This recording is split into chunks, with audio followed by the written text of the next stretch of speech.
Coming up on The World Today. President Muhammadu Buhari set to address the nation tonight following a meeting with the National Security Council in Abuja to address the unrest in the country. The United States condemns the firing on unarmed protesters in Lagos by military forces. And former U.S. President Barack Obama and incumbent Donald Trump exchanged harsh words ahead of tonight's presidential debate.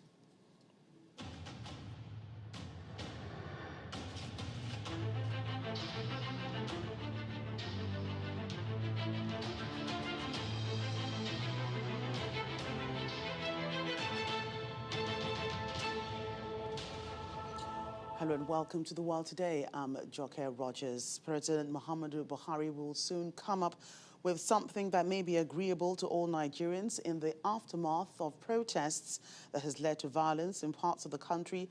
And that's according to the National Security Advisor, Babagana Monguno. The NSA made this known today at the end of the National Security meeting presided over by the President. Addressing State House correspondents after that meeting, the NSA enjoins legitimate protesters to come to a meeting point with the government, as the government has begun to make some concessions. According to him, the president is charging government at all levels to find a solution to the crisis, noting that the riots are taking an unwanted dimension that could result in full-blown anarchy. And following that briefing by the security chiefs, the president will address the nation tonight at 7. This was confirmed by the presidential spokesman, Femi Adesina, who says a broadcast will dwell on the current situation in the country. President Buhari is expected to address the nation at 7 p.m. today. In other news, there was tension in the Ikoyi area of Lagos State earlier today following reports of gunshots within the premises of the Ikoyi Correctional Center. Trouble began following the fire outbreak in one of the blocks. It's not clear who started the fire, but the inmates had attempted to cash in on the situation to escape, forcing the security personnel there to shoot into the air. The matter has, however, been brought under control after the arrival of the Assistant Controller of Prisons.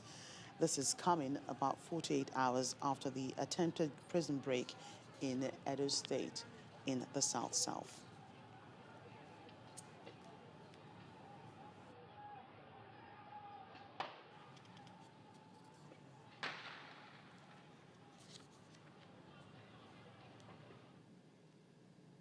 Well, in the meantime, the Assistant Controller General of the Nigerian Correctional Service has been commenting on the attempted jailbreak at the Ikoyi Center.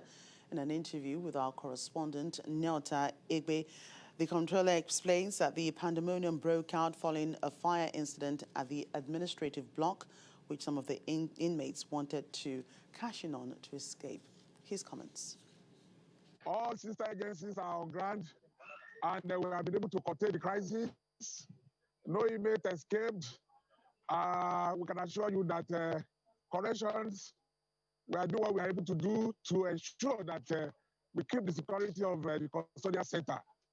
And we can assure the public that they are safe, and no inmate, no matter how terrible they are, have been able to escape from the custodial center. We are top of the crisis, and we can assure you that we'll be pleased at all costs. It was the attempt of the inmates to escape. That was why they set the admin block and the record office ablaze, so that there will not be record of any one of them that we can use in tracing them up. Unfortunately, we have backup data that we can get all these documents from.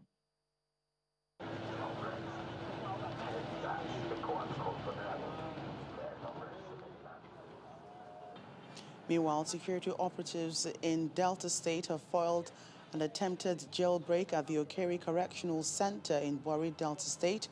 Reports say security operatives had engaged hoodlums who tried to attack the prison in a gunfire following an intended attack that would have led to the escape of many of the inmates. Delta State Commissioner of Police Peter Rapor confirms to our correspondent that all inmates are still in the correctional center, contrary to reports on social media that the inmates have escaped.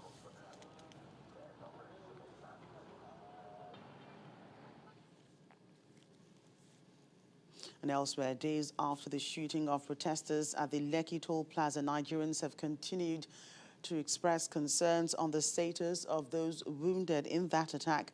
Our correspondent, Olu Phillips, who's been visiting the hospitals, reports that it's been difficult getting any information on their recovery. He brings us this update. The Lekki Reddington Hospital, where some wounded protesters were brought in the last few days. We are here to make a follow-up on what exactly is happening, and we've been told at the gate that all of the patients brought in related to that incident have been discharged. We do not have any further information on this. We've been probing to find out how many of them were brought in, what exact conditions were they brought in, and when were they discharged, who signed the discharge papers, who took care of the bills, is it the Lagos state government or private individuals or the victims, the patients I should say themselves. All of those information nobody is granting to us. I approached the gate some moments ago and was told all the doctors are not available, that they are resting and cannot attend to anyone. We will keep knocking until we find an answer. We really need to find an answer. And it's important if the Reddington Lekki Hospital Management is seeing this and watching this, they owe us a duty to give us that information, because this has to do with citizens of this country. In the meantime, the United States has condemned the military forces firing on unarmed protesters in Lagos State. That's coming from the U.S. Secretary of State, Mike Pompeo, who made the comments in a tweet using the EndSARS hashtag. While sympathizing with victims of the Lekki toll gate violence, Mr. Pompeo says that all those involved in the shooting should be held to account under the law. Well, the African Union has also strongly condemned the violence against anti-police brutality protesters in Nigeria. The chairperson of the AU Commission, Musa Faki, urged both political and social actors to respect human rights and the rule of law. He also praised the disbandment of the Special Anti-Robbery Squad and encouraged investigations to ensure perpetrators of acts of violence are held to account. This comes as the regional bloc, ECOWAS, called for dialogue between the Nigerian government and the protesters. ECOWAS also urged both parties to exercise restraint as protests continue. And the Commonwealth Secretary-General, Patricia Scotland, has condemned the violence in Nigeria, saying that those responsible for what she calls the cowardly acts must be held accountable. Lady Scotland adds that she's following with deep concern reports of attacks on demonstrators in Lagos and other parts of Nigeria. The Secretary-General is asking for prompt and impartial investigations and for the findings to be made public. Let's get more on this story from our correspondent in London, Juliana Olayinka. Juliana, how are Nigerians and the British Parliament reacting to what's happening here in Nigeria? Well, for the first time since the Bring Back Our Girls campaign 6 years ago, Nigeria dominated all global headlines, including here in London. And I think for the first time, you can see why the UK has in the past been described as the 37th state in Nigeria. Thousands of people descended upon the Nigeria High Commission in Britain yesterday. There were pretty peaceful scenes, I would say mostly peaceful, but the atmosphere was definitely very tense. At one point, there were several police officers protecting the building. We saw many high-profile individuals, some celebrities who reside in Nigeria but are visiting Britain, some very well-known British Nigerians. It was from there that people then headed off to Westminster, the House of Commons, in fact. They were outside Westminster. At times, there were scenes of anger. At times, there was singing.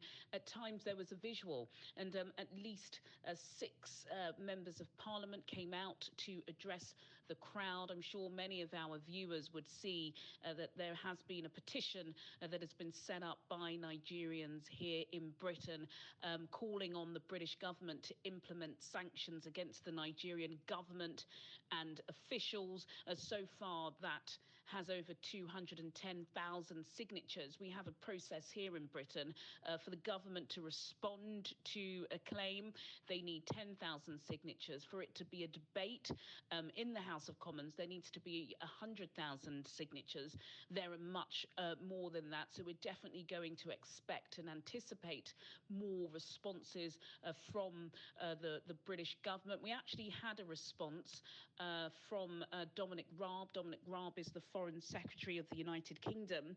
He said in his statement, and I quote, "I am deeply concerned by the recent violence and continued clashes in Nigeria, and I'm alarmed by widespread reports of civilian deaths. We call for an end to violence. The Nigerian government must urgently investigate reports of brutality at the hands of the security forces and hold those responsible to the account."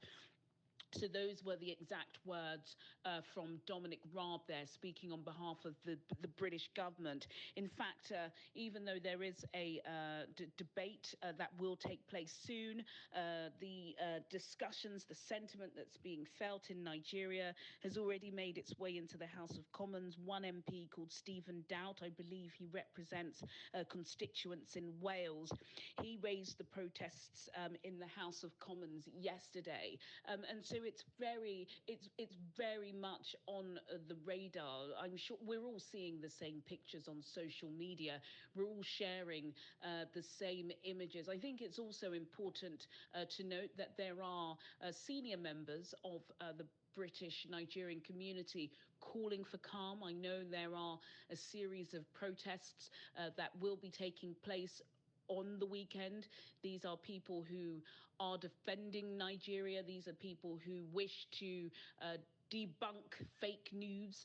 We do know that there is a lot of fake news going around on social media at the moment, but I think it's without a shadow of a doubt, Nigerians here in Britain stand together, united with their brothers and sisters in Nigeria, and particularly in Lagos. And of course, the scenes that we all witnessed on Tuesday night, which were coming from the Lekki tollgate, has a ripple effect. And I think for the first time in a long time, Nigerians in the UK desperately feel connected with their loved ones back home.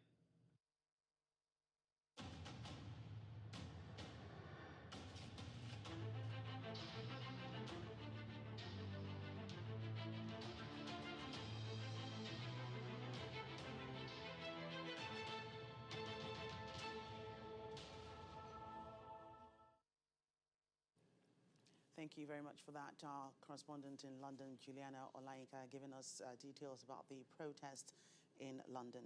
Still to come on the program. Lebanon's political parties choose Saad Hariri to be prime minister a year after he stepped down. That's in a moment.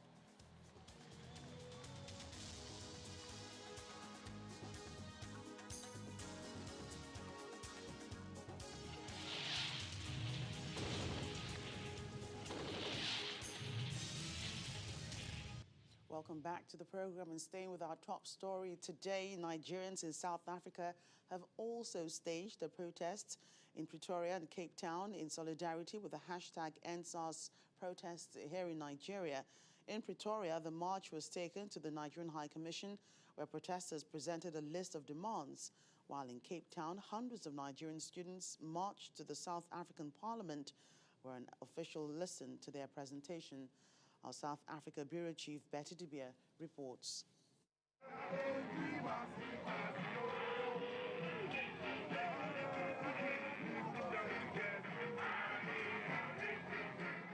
The plan had been to have a peaceful march to the Nigerian High Commission here in Pretoria in solidarity with those who are agitating in Nigeria against a string of issues. But the latest incident, the shooting in the Lekki area of Lagos on Tuesday night, has slightly increased the outrage of the protesters here. We are standing here today in solidarity with the youths in Nigeria. We are tired of their killing. We are tired of their firing. We need to get them fired. We are tired of police brutality. We are tired of bad governance, mismanagement of public funds. It will be misplacement of our passion to make Buhari solely responsible for what is going on. As much as he's guilty, every leader in Nigeria is as guilty as the president of Nigeria. We cannot begin to count all the numbers of leaders who have failed the country. Posterity will remember them. The march was supposed to be a peaceful one, but the sights and sounds were not always peaceful, especially when the protesters got to the Nigerian High Commission in Pretoria.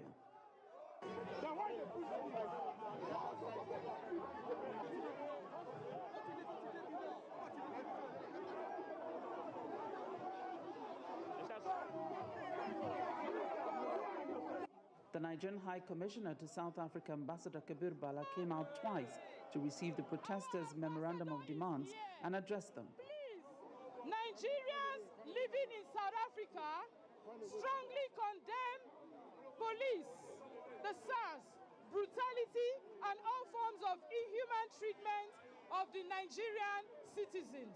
On the second attempt, he could only receive the 23-point memorandum of demands. His audience was far from calm, and he left. I expected them to be as peaceful as possible so that we will be able to address them. But even for them to address me, it was difficult. So I, in turn, couldn't even address them. The message will be delivered as faithfully as possible. But going through the list of demands, to me, it has gone beyond the ending of this police brutality. Things got a bit ugly as the crowd got angry that the ambassador didn't speak to them, and the police prepped for a very chaotic scenario.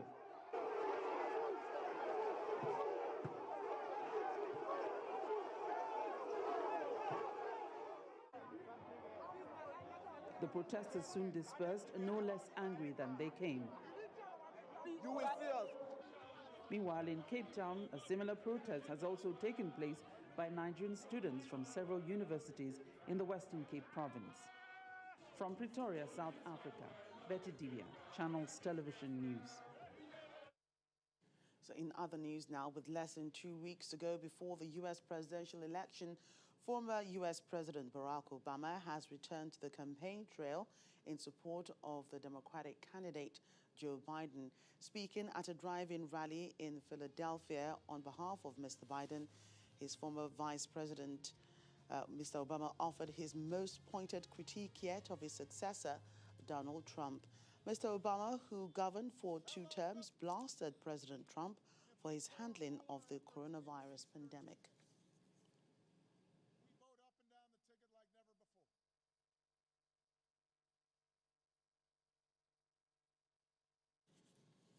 Well, President Trump has a few words of his own for the former President Barack Obama. Speaking at a campaign rally in North Carolina, he says Mr. Obama had underestimated him as he recalled his victory over Hillary Clinton in the last presidential election.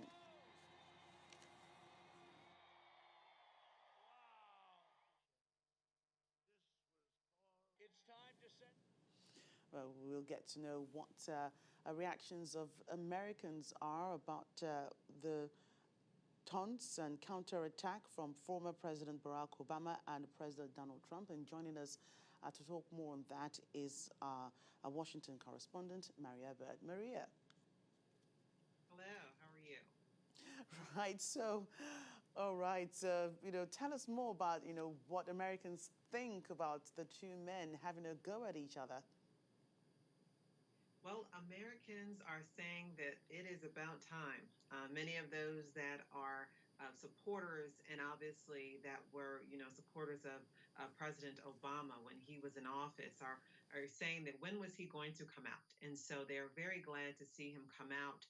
those who are in support of the Democratic candidate. But again, those who are supporting President Trump are saying that this is going to do nothing but support his base. And so I think that this is really putting forth energy behind Biden's campaign, but also putting energy behind President Trump's campaign, because those who are starch forward and focused on him winning this election are going to be that much more ramped up. Because as you said, President Obama held no punches back. He was very clear in attacking the current president and very clear on making sure that people understood where he stood in this campaign, and making sure that those who are supporters of Democratic candidate Joe Biden understand why they're voting for him. So this has gotten very heated, and I think this evening's debate will just be that much more heated as we watch it this evening.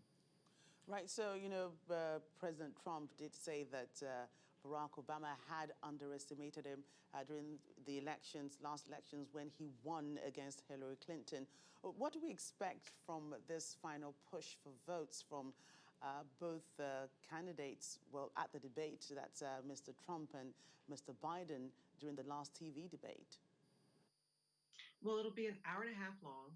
There'll be 6 sections to the debate. We can guarantee to hear about COVID-19, the coronavirus, how President Trump has handled that, how presidential candidate Joe Biden believes what he would do if he was in the position. We're going to hear about healthcare reform issues. We're going to hear about education. We're going to hear definitely about policing in America. And we're going to hear more about Black Lives Matter. We're going to hear about racial inequalities that exist in America. We're going to talk about some of the issues as the economy. The economy is going to definitely hit home to a lot of Americans, as many people are dealing with devastation as a result of the coronavirus pandemic. And so those are going to be some key areas that people should listen out for. Judicial system, racial inequalities in the U.S., healthcare reform issues, education, and most definitely we're going to hear about the economy. And so we can be assured that those topics will be discussed. But the real question is going to be, is there going to be any new information that those voters have not heard before that is going to sway them from one candidate to the next? Because as we know, we have record numbers of individuals that have done early voting and mail-in voting in the United States. And so many people have already made their decision and sent their vote in. Right, thank you. I'm sure the whole world is looking forward to that debate tonight. Thank you, Maria Bird, for your comments on that, our Washington correspondent, Maria Bird. Thank you for having me.